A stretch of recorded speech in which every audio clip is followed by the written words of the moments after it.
पाकिस्तान और किर्गिस्तान के दरमियान मुख्तलिफ शोबों में 15 मुफाहमती याददाश्तों पर मुआहिदों पर दस्तखत हो गए। मईशत, ज़राअत, तवानाई, मादनियात और सयाहत के शोबों में ताल्लुकात को बढ़ाया जाएगा। वज़ीर-ए-आज़म शहबाज शरीफ और किर्गिस्तान के सदर ने एलामिया पर दस्तखत कर दिए। किर्गिज़ सदर का वज़ीर-ए-आज़म हाउस में शानदार इस्तकबाल किया गया।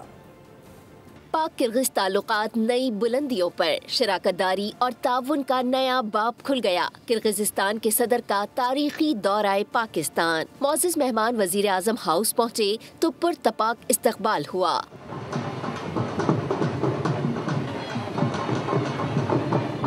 गार्ड ऑफ ऑनर पेश किया गया।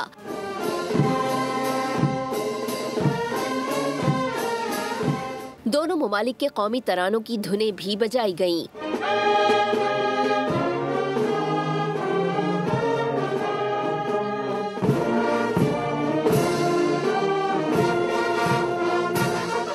दोनों ममालिक के दरमियान 15 से जायद मुआहिदों और मफाहमती यादाश्तों का तबादला हुआ। वजारत तिजारत पाकिस्तान और किर्गिज़स्तान की वजारत मईशत के दरमियान तिजारती ताउन बढ़ाने पर इत्तेफाक हुआ। इसके साथ कानकनी, सयाहत और तवानाई के शोबे में ताउन के फरोग और सरमायाकारी पर भी इत्तेफाक किया गया। पाकिस्तानी बंदरगाहों के इस्तेमाल से मुतालिक भी मुआहिदा तय पा गया।